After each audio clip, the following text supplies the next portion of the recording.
So what if I told you that luck is actually a myth? Then instead of waiting for it to find you, you can actually create it yourself. Now think about it. How many times in your life have you thought something happened to you because you were lucky? But what if that wasn't luck? What if you had more control than you think? I used to say that my successes in life were due to luck.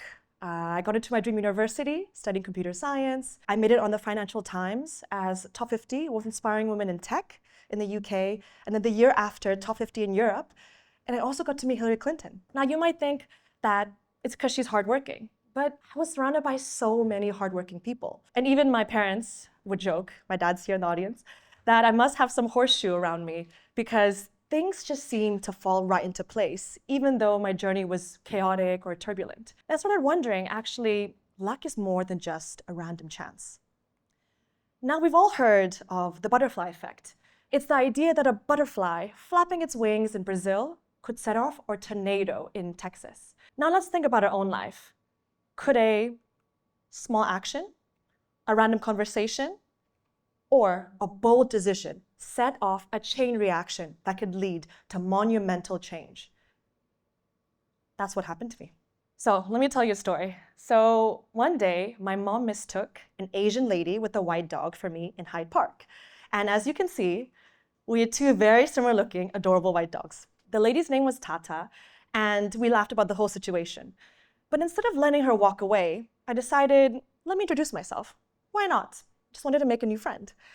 And instead of letting her walk away, I wanted to ask her for lunch. So a month later, we met for lunch. We shared our stories, and we were inspired by each other as female founders. And she introduced me to the TEDx team. And that's why I'm standing here today, partially because of my dog. Now you might think, oh, she's lucky to be here. And yes, I am lucky. But this wasn't luck just falling into my lap. I made this happen. And standing before you today, I feel privileged, and it makes me quite emotional because if you know me, I'm a little bit of a shy person. So all it took was a single moment of courage, a decision to step out of my comfort zone at the time. And that's how it led me here today. And that's when I realized, actually, some of the biggest opportunities that will come into your life, it's not going to come when you're 100% prepared or when you're perfect.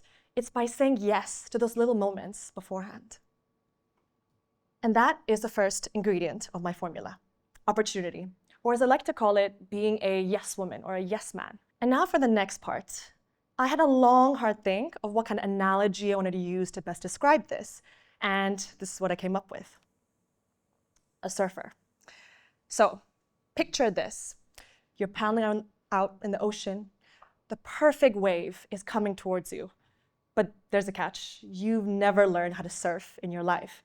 And it doesn't matter how perfect that wave is, you're not prepared, so you're never going to be able to ride it. And that, to me, is what the definition of luck is.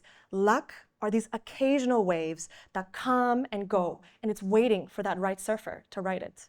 Now let's take, for example, public speaking. So I used to be terrified of it, and still am a little bit, but in the past I was petrified. And I was realizing that fear was really holding me back from so many opportunities. And so 6 years ago, I participated in one of the biggest university competitions at Imperial College London. And I was competing against PhDs and MBAs, and I was just a little master's student. I was so nervous, and I did everything I could to practice. I practiced in front of the mirror, in front of my friends, in front of my friend's dog, and then came the big day. I took a deep breath, went up to stage, and everything was going smoothly. And then it happened. In this screenshot of this video clip, I completely froze for an eternity. I look back at the screen, look back at the audience, I look back at the screen. I didn't know what to do, and I looked like a deer in headlights. And in my head, I was thinking, completely blown this. Like, I don't even think I'm gonna get third place. And that was my mindset at the time. I was like, I just wanted to aim for third place. And so, got down on stage, went back to my seat, feeling quite embarrassed about the whole ordeal.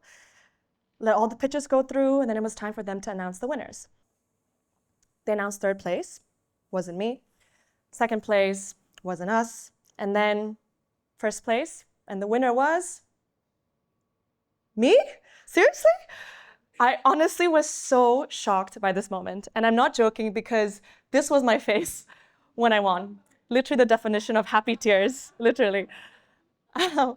And this looks super funny all over the news articles. And this is such a nostalgic moment for me because it's an old company, so it was such a long time ago.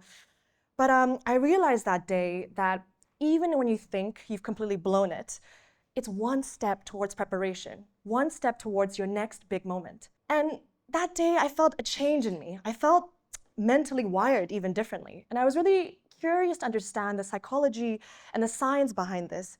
And this is where I came across the term neuroplasticity. So neuroplasticity is the brain's ability to reorganize itself by forming new neural connections.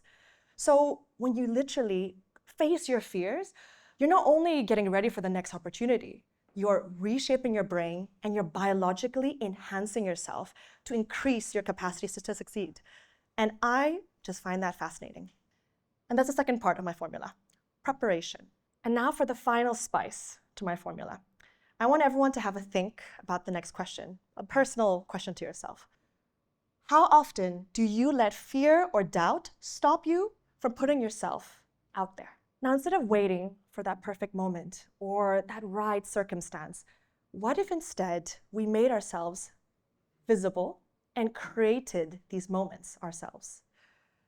So when I became the CEO of a fintech startup, I actually had minimal experience in finance.